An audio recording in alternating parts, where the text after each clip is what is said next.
약사불의 광명.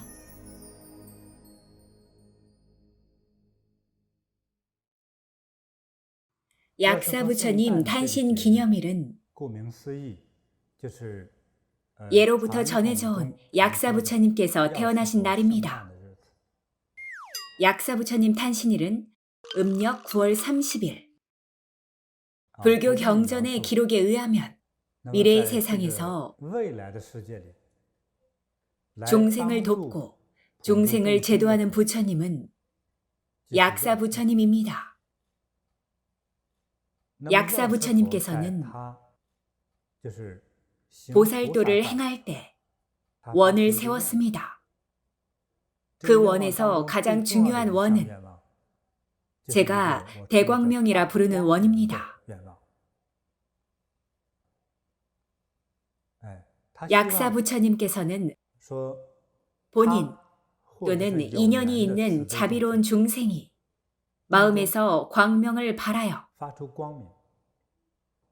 자신의 몸을 밝게 비출 뿐만 아니라 자신의 몸을 비춘 후 그 빛이 전 세계와 우주로 뿌려져 이 세상에 모든 인연이 있는 사람이 약사부처님처럼 광명하길 바라셨습니다. 일체 중생이 더는 어둠 속에 있지 않고 광명 속에 있도록 말입니다. 대광명이라는 개념은 깨달음을 얻고 불법을 공부하는 과정에서 가장 중요한 형상적인 개념입니다. 광명은 일종의 비유입니다. 지혜로운 사람은 방향성이 있고 확고한 의지력이 있고 좋은 방법도 있습니다. 구애받지 않는 눈빛, 세밀히 관찰할 수 있는 눈으로 작은 것은 분명히 보고 큰 것은 이해하며 어두운 밤도 환하게 꿰뚫는데 그것을 해안이라 부릅니다. 지혜로운 눈. 광명하면 우매하지 않고 광명하면 지혜롭고 깨달음을 얻어 잘못을 저지르지 않고 고통을 만들지 않습니다. 그리고 이고등락합니다. 실직으로 인한 고통, 사랑으로 인해 고통을 받지 않습니다. 그에게 장애가 되는 것은 없습니다. 약사부처님의 원이 바로 대광명입니다. 자비와 지혜의 광명으로 도움을 주고 일체 중생의 자비심을 밝힙니다.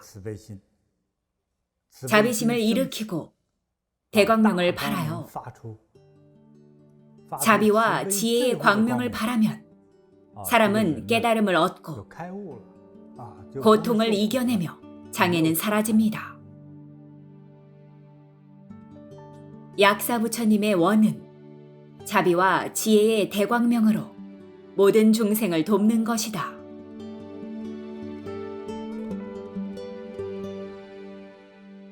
약사부처님의 광명한 마음을 배워야 합니다.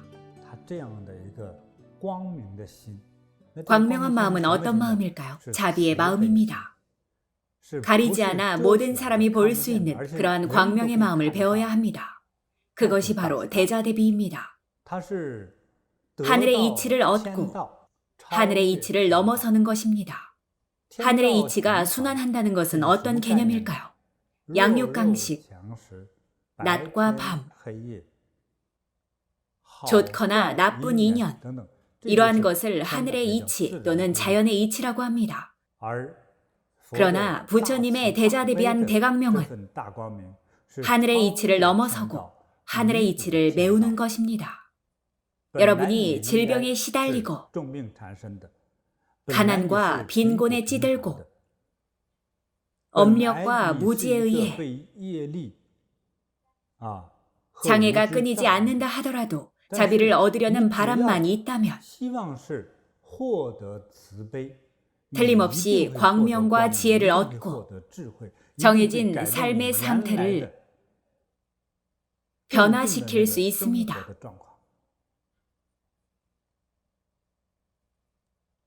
약사 부처님을 따라 공부하면 이와 같은 성과를 얻을 수 있으며 또 이러한 원을 세우고 배우면 얻을 수 있습니다. 불보살님 또는 성인들이 우리에게 가르치는 것은 사물을 대하는 관점과 경지의 차이라고 봅니다.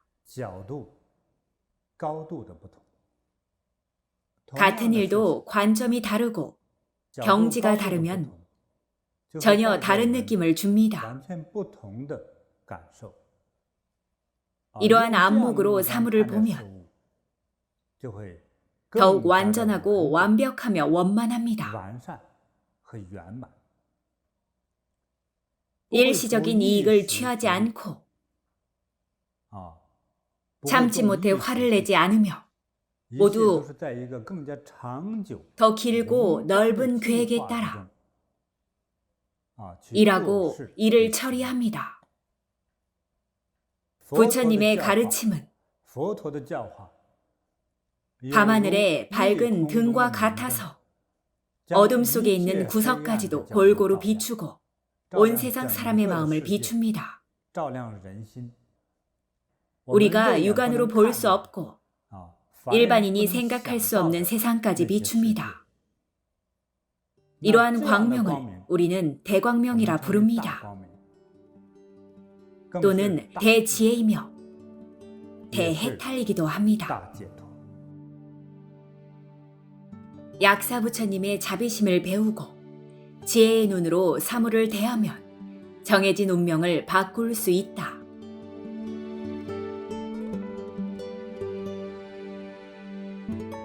그러므로 이렇게 수승한 때,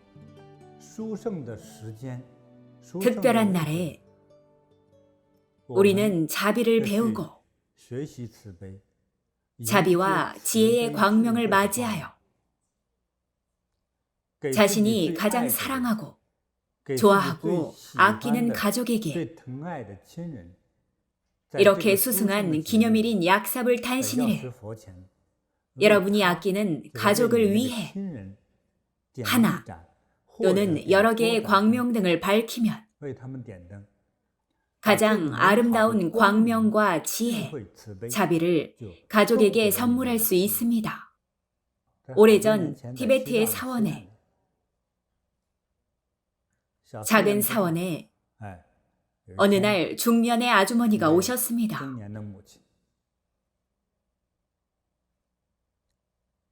그분은 동으로 만든 큰 그릇을 들고 있었습니다.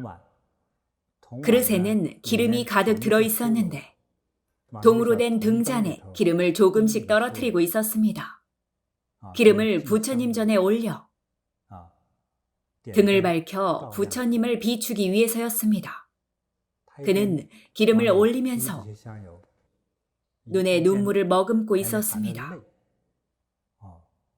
그렇게 나이가 들진 않았습니다.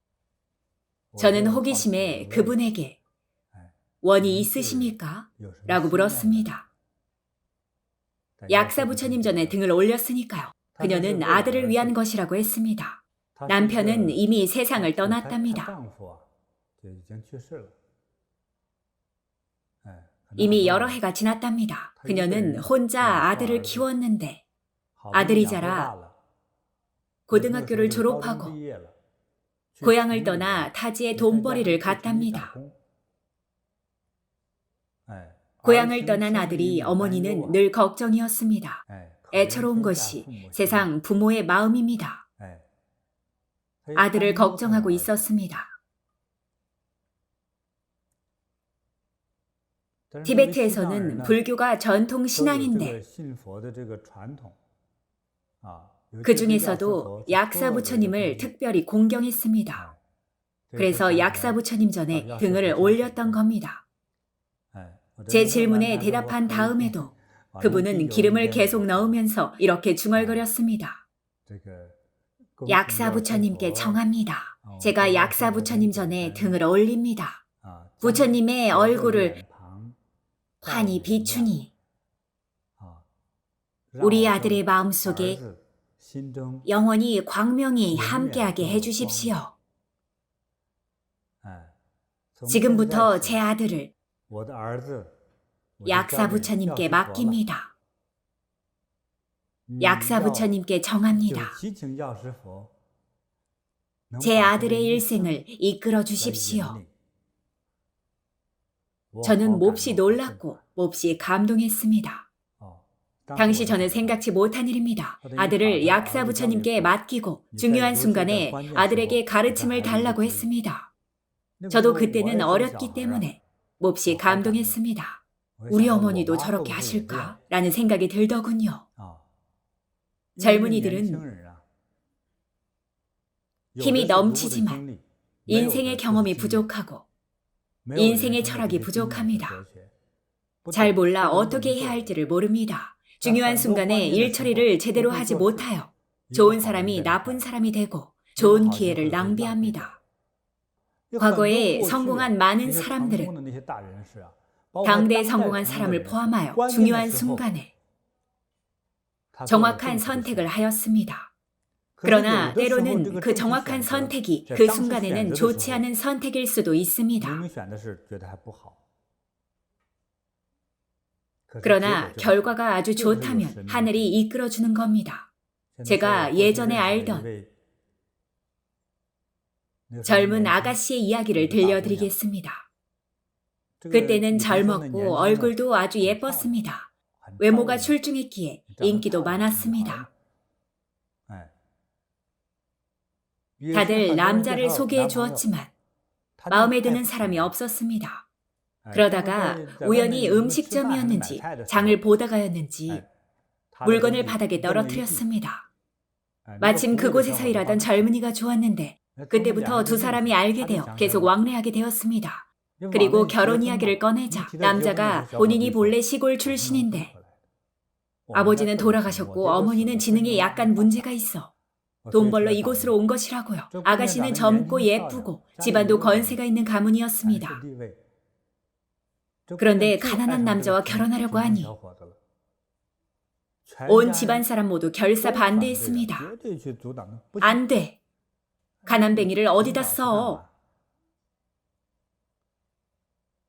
결과적으로 그 가난한 남자는 지금 그곳에서 가장 부유합니다. 제가 하는 이야기는 실화입니다. 없는 이야기를 꾸며낸 것이 아닙니다.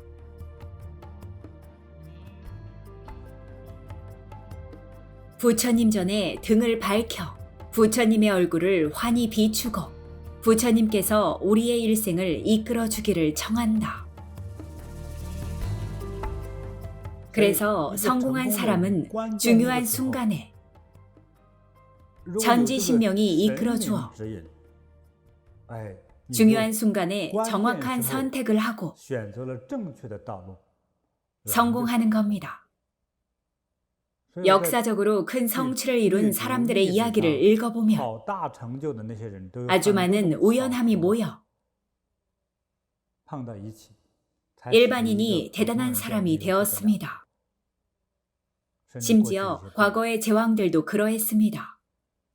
그래서 만약 중요한 순간에 부처님이나 신이 우리를 이끌어준다면 우리에게는 지혜의 눈이 없기 때문에 20년 후에 어떻게 되는지 알 수 없습니다.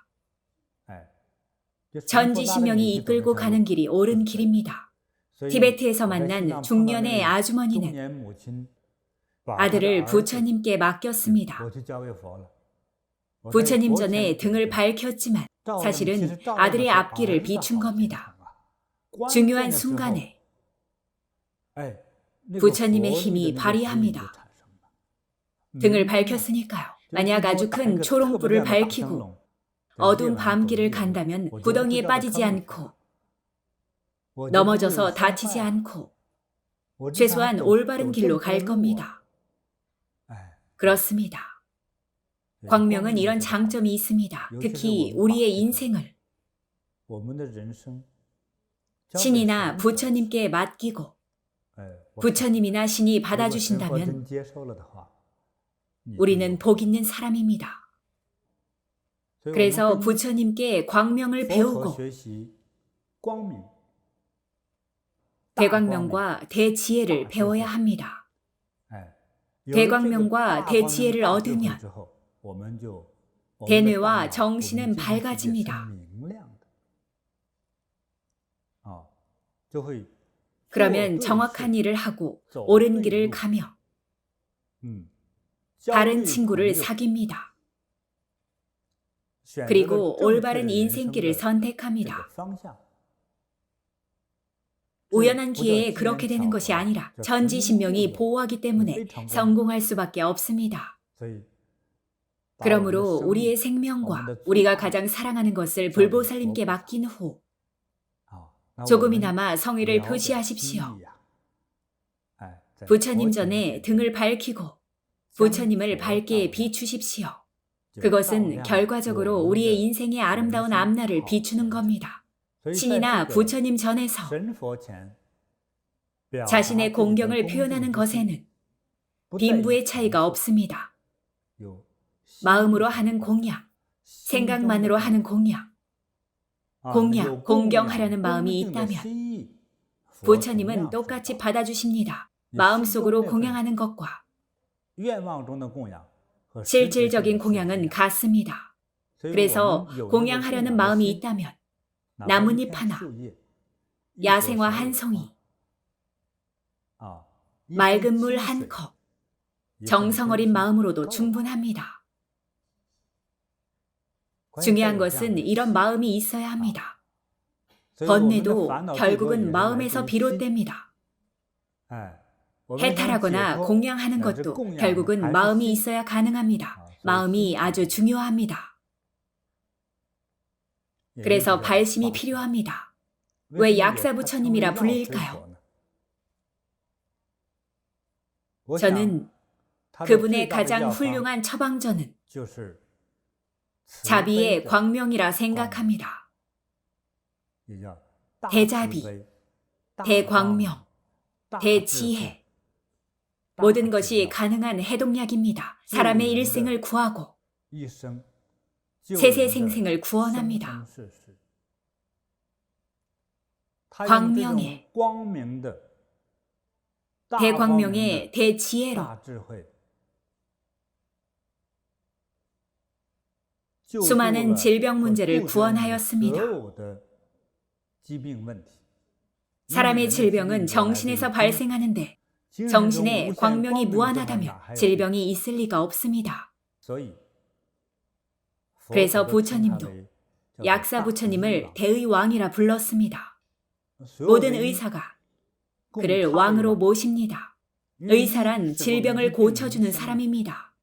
그래서 그의 약을 먹고 그가 주는 대광명, 대자비의 처방전을 받으면 세세생생 질병에 걸리지 않고 영원히 해탈합니다. 대자비와 대광명 속에서 영원히 삽니다. 그러니 모두 약사 부처님 전에서 자신의 진심을 표현하기 바랍니다. 약사 부처님이 여러분을 보호하여 모두가 길상여의하기 바랍니다. 약사 부처님은 대의왕이다.